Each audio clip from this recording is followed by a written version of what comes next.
Bu soplarni ko'rsatgan karomatidan emas. Cobalt mashinasiga oddiy soplab qo'ysangiz yoki 90 gradusli soplab qo'ysangiz ikkalasida farq bo'ladimi? Chap qo'limda 90 gradusli sopla, o'ng qo'limda shu oddiy injektordan ichidan chiqadigan sopla. Mana bu soplardan 90 gradusli soplardan bir haftani ichida 3000 tadan oshiq sotib oldik. Buni sababiga qiziqsam, imенно mana shu soplar bo'yicha Instagramda, Facebookda videolar tarqagan ekan. Mashinalarda yaxshi yurish uchun oddiy mashinalarda ham Gentra Cobaltlarda mana shu 90 gradusli soplar bilan qo'yilganda mashinani yurishida o'zgarish bo'ladi degan video tarqatilyapti ekan. Shu bo'yicha hozir video olamiz. Hozirgi kunda ommaviy ravishda Tracker bo'ladimi, Gentrami, Nexus'mi, Sparkmi farqi yo'q. Har qanaqa mashinadagi mana oddiy turgan soplarni yurib turgan mashinada 90 graduslikka o'zgartirish urfga kiribdi. To'g'risi biz ustalarimiz xijolat bo'lib ketishyapti. Kelib klientlar mana 90 gradusli soplar qo'yib bering. Meni mashinam yaxshi tortmayapti mana oddiy soplarda.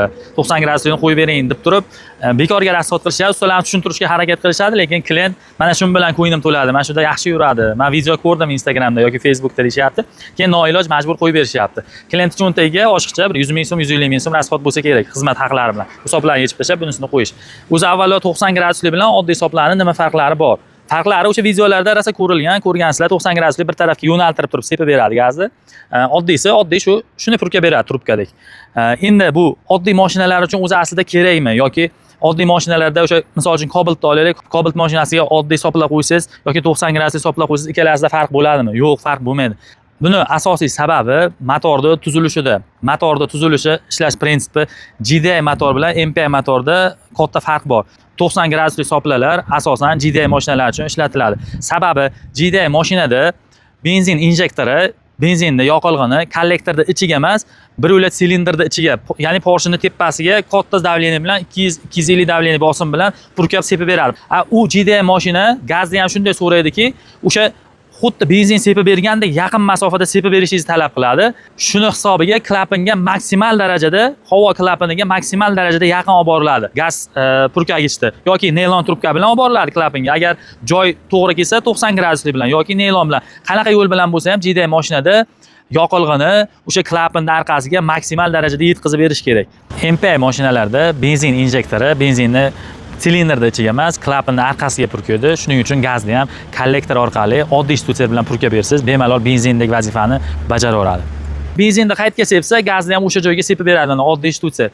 Bu shart emas, olib borib turib klapanning orqasiga tirab berishi.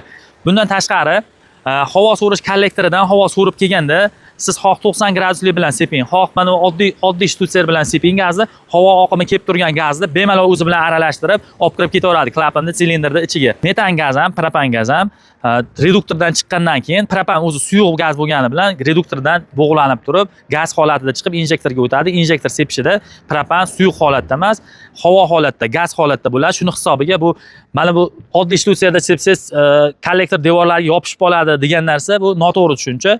Sababi u ham havo ko'rinishida kirib boradi. Kollektordan so'rilayotgan havo bilan aralashib turib, smes hosil bo'lib, klapan orqali silindrda ichiga kirib ketadi. O'zi aslida gazni yonishi uchun kerak bo'ladigan narsa havo bilan aralashish kerak. Havosiz yonish qiyin. O't hosil bo'lishi uchun kislorod kerak. Ayniqsa metanda yonishi, metan gazni yonishi benzinga yoki propanga qaraganda sekinroq yonadi. Metan uchun havo bilan yaxshilab aralashib smes hosil qilish juda muhim hisoblanadi. Misol uchun metan mashinada klapanning orqasiga yaqin olib borib turib 90 gradusli bilan berib yoki naylon bilan klapanning orqasiga tirab olib borib bersiz gazni. Metan gazi havo bilan to'liq aralashishga ulgurmasdan turib klapanning ichiga kirib ketib qoladi. Shunda yonish chala bo'ladi. Yonish chala bo'lgandan keyin o'zidan rasxod ko'payadi, yurishi yomonlashadi. Propanda yonuvchanlik tezroq. Yonuvchanlik tezligining hisobiga 90 gradus bilan olib borib klapanning orqasiga sepsangiz ham yoki kollektordan o'sha benzin sepadigan joygacha sepib bergan taqdiringizda ham unisida ham bunisida ham propanda yonuvchanligi o'zgarmaydi, yonaveradi. Lekin siz aytganingizdek effekt o'zgarib qolmaydi. Misol oddiy soplar bilan yurgan mashinangizda propanda 90 gradusli qo'ysangiz bir olamshumul bir o'zgarish paydo bo'lib qolmaydi. Siz o'ylagan narsa bo'lib qolmaydi. Juda shu 90 gradusli soplarga ishqiboz bo'lgan bo'lsangiz, yangi ustanovka qilayotgan paytingiz mayli 90 bilan qo'yib bering usta kelsangiz qo'yib yuboradi. Lekin mashinangiz yurib turgan mashinangizda oddiy soplar turgan bo'lsa 90 lik qo'yishingizga hech qanaqa hojat yo'q, hech qanaqa o'zgarish bo'lmaydi mashinangizda. Malaxotda, halastoy holatlarda yaxshiroq bo'lganga o'xshashi mumkin, lekin kattaroq oborotda 4000-5000 oborotga chiqqaningizda kerak bo'lsa o'sha kollektordan kelayotgan havoning yo'lini mana bu soplar 90 gradus kerak bo'lsa yo'lida to'siq qilib to'sib oladi. Ozgina narsa ham kelayotgan havoga qarshilik bildiradi. O'sha 4000-5000 oborotda kerak bo'lsa mana shu soplar havoga qarshilik qilib turib, nabarot motorga kerak bo'layotgan havoning yo'lini to'sishi ham mumkin, salbiy ta'sir qilishi ham mumkin. Shuni hisobiga oddiy soplar bilan qo'yganingizda, o'sha aytganimdek gaz, propan gaz suyuq narsa emas. Reduktordan chiqqandan keyin havo holatida bo'ladi, gaz holatida bo'ladi. Gaz holatida kelgan propan kollektorga kirgandan keyin kollektor so'rayotgan havo bilan aralashib turib, sms hosil bo'lib turib, havo, propan kerakli darajada aralashib turib, klapandan silindrga o'tadi, yonish prosesslari yaxshiroq bo'ladi, to'liq bo'ladi.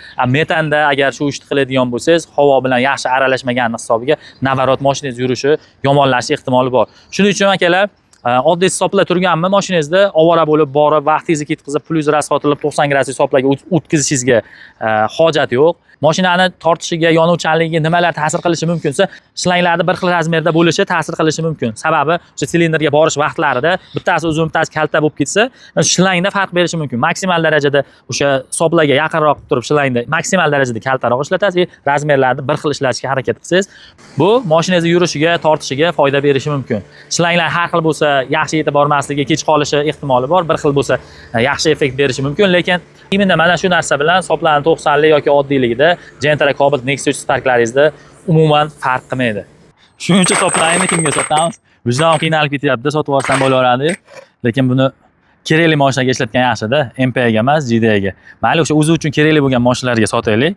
Hamma mashinaga ommaviy tiqishtirmasdan, o'zi uchun kerak bo'lgan mashinalar uchun sotaveramiz. Sotuvda bor akalar. Videolarda ko'rinyapti, 90 gradus soplar pastga qaratib sepib berish haqida bir ikkita videolar ko'rdim. Bu sepib bergan holatda to'g'ri klapanga yo'naltiryapti. Mana oddiy sopla sepganda nimaga kollektor devoriga yopishib qolyapti degan videolar ko'rdim. Lekin u noto'g'ri. Sababi propan suyuq faza holatidan havo, gaz holatiga o'tkazib turib keyin purkaladi. Bu purkaganda unaqa siz karb sepganingizda suyuqlik borib turib kollektor devoriga tegmaydi. Buni ichidan injektorda ichidan o'sha gaz holatida, havo holatidagi propan purkaladi va havo bilan yaxshi aralashib turib, yonishga qarab yo'naltiriladi.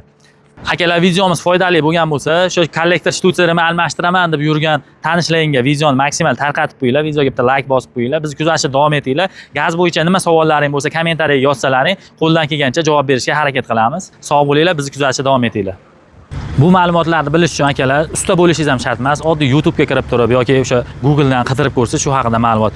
MPI motorda qanaqa sistemasi ishlash prinsipi, GDI motorda qanaqa nimalari, yozuvlari, sxemalari kelib chiqadi. Internetdan o'zingiz bunday ko'rib turib ham qiziqib olsangiz bo'ladi prinsipini. Bu nima uchun xizmat qilyapti, bu nima uchun xizmat qilyapti, o'zingiz uchun bilib olishingiz mumkin. Internetda ochiq manba, hamma foydalanishi mumkin. Kirib internetdan axtarib turib o'zingiz uchun qiziqib olsangiz, yana ham aniqroq faktlarga ega bo'lasiz.